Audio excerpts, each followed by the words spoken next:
You see this? Buying a brand new condo in New York City can feel just like the smoothie. Perfect on the outside, but one bad surprise and suddenly you've got a mess. Today I'm going to show you the banana peels hiding in new developments. Hidden costs that can ruin your budget and turn your dream investment sour. And these New York City new development fees, most buyers never see them coming. Watch this before you sign anything because once it's blended in, it's too late. Coming up in this video, I'm going to answer the 3 biggest questions every smart New York City buyer needs to ask before investing in a new development condo. 1. What are the hidden costs that most buyers only discover after it's too late? 2. How can you spot and prepare for these hidden costs before you even sign the contract? And 3. What expert strategies will help you protect your investment and make sure you're actually getting value-driven luxury, not just luxury pricing? If you're even thinking about buying a new development in New York City, this video will help you avoid 6-figure surprises and set you up for long-term success.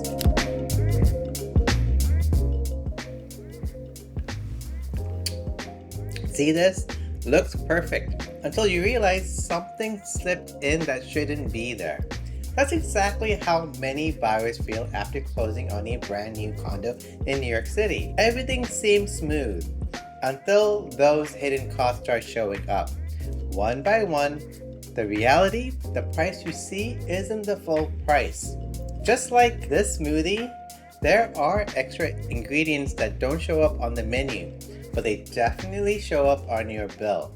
So let's break down what they are and how to spot them before you sign anything. Let's start with the first one, sponsor fees.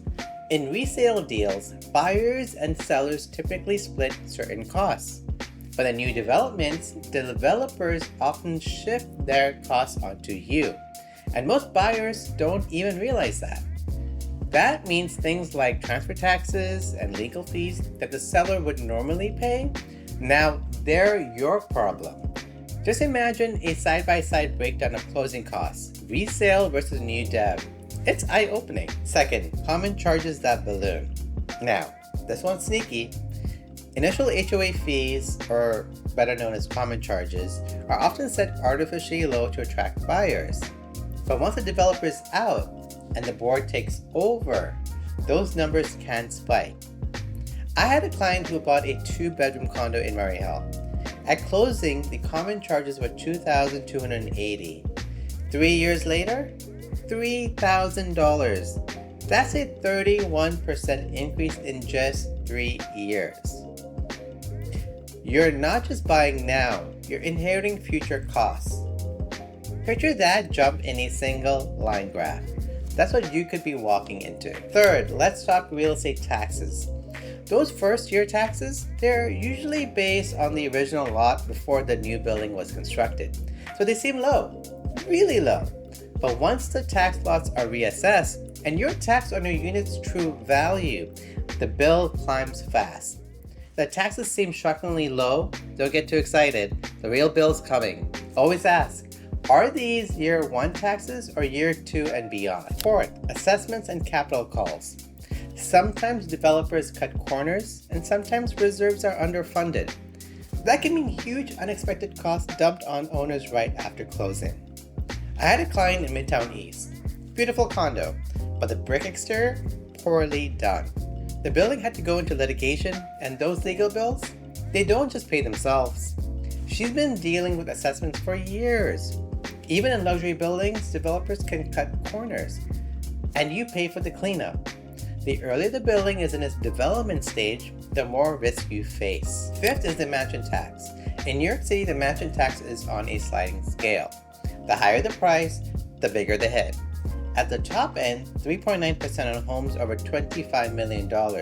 You're looking at a $975,000 tax bill, just like that. At this level, the wrong assumptions can cost you a second condo. Now imagine a price chart showing those tiers: 1 million, 2 million, 5 million, 10 million, 25 million, each one with a higher percentage next to it That's what you need to prepare for. 6 is the reserve contributions and staff units. Here's one you don't see on most listings. Some buildings require you to chip in for the building's reserve fund. Others, you're covering part of the superintendent's unit. These aren't technically hidden, but they're rarely explained up front. And if no one's there to flag it for you, it just gets added to the stack of New York City new development fees that catch buyers off guard. 7th is why representation matters. Because here's the truth. Unrepresented buyers miss all of this.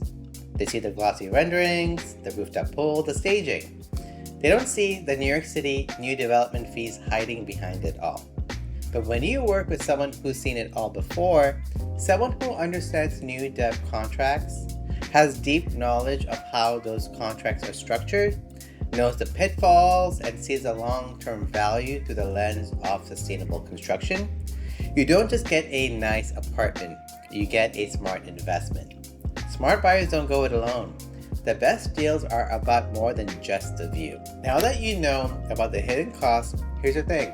Most mistakes don't happen at closing. They happen the moment you fall in love with the wrong project.